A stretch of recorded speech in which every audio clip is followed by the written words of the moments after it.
In 1918, Amedeo Modigliani painted Seated Man with a Cane, one of his final masterpieces. Nearly 100 years later, the painting has emerged at the center of an international legal battle over its rightful ownership. Frenchman Philippe Mastracci says the painting belonged to his grandfather, a 1940s Jewish art gallery owner named Oscar Stettiner. Challenging that claim in court is the Nahmad family. They say the painting is owned by a little-known company called International Art Center based in Panama, and there's no conclusive evidence that the painting belonged to Stettiner.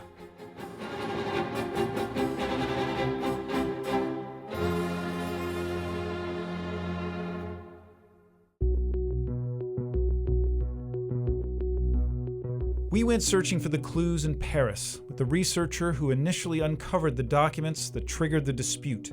We've agreed to mask her identity to protect her work researching in government archives around the world. People who survived the Holocaust and who were able to go to court. They are listed here. Yes, this is the key document. So at this time, a judge, looking at all of the evidence before him at that time, concluded definitively that that painting belonged to Stettiner. Yes. That's compelling, is it not? Yes, it is. So this proves that Oscar Stettiner was deprived of a painting by Modigliani. Research had to continue still. While Stettiner may have been deprived of a Modigliani painting, the Nahmads say there's no conclusive evidence it was Seated Man with a Cane. According to historical records, the painting next shows up in 1930 at a prestigious Venice art exhibition, listed as part of Stettiner's collection. The painting was lent by a Mr. Stettiner to the Venice Biennale in 1930. But since he was the main shareholder of the gallery, he's the closest descendant to have the right on it. With the Nazis advancing on Paris, Stettiner fled the city in 1939, leaving behind his gallery treasures.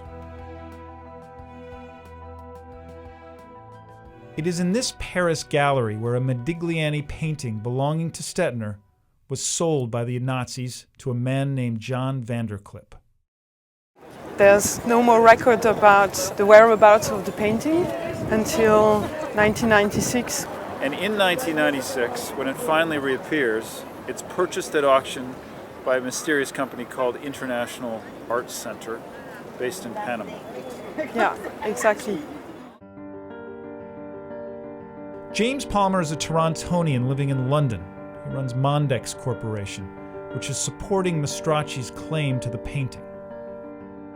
Then in '96, Christie sold the painting to the Nahmad family or IAC, depending on what information you see.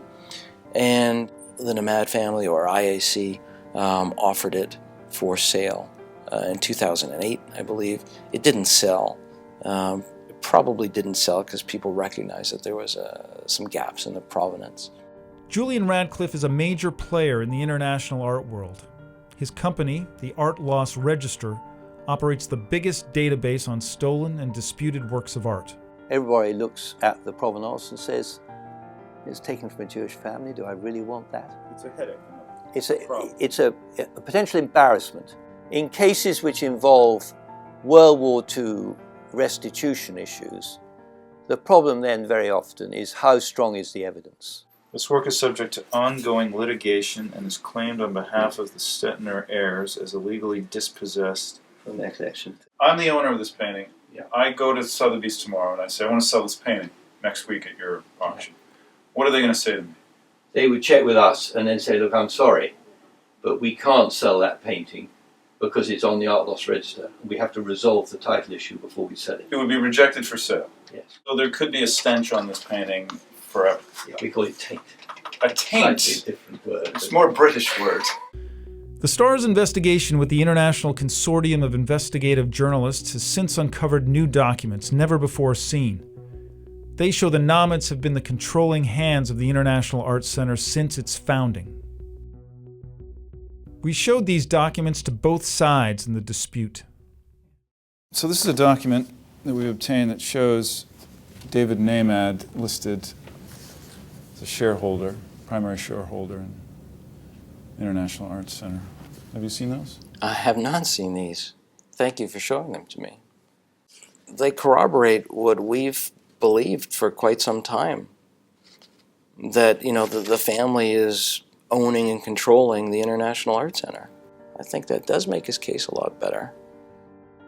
Whoever owns IAC is irrelevant. The main thing is, what are the issues in the case, and can the plaintiff prove them at trial? Why don't you talk about the issues of the painting? Talk about who owns the painting. The painting that was exhibited at the Venice Biennale, there's no proof that Stetina, who was Mastracchi's grandfather, owned that painting. There's never been any proof that he's owned it, and we've said this in court papers, and they've failed to present any proof that Stetina ever owned that painting. Modigliani's masterpiece is believed to be worth more than $35 million today. But its value reaches well beyond that, according to the researcher who's been piecing together its past. It's to participate in a way or another to reparation for racial discrimination based on your religion and on a Nazi ideology, which we have to condemn still today. And we have to remember what it was so that it doesn't reenact itself today. I think we found a lot of evidence that shows that Oscar Stetina was despoiled of a painting by Modigliani, and most certainly the seated man with a cane.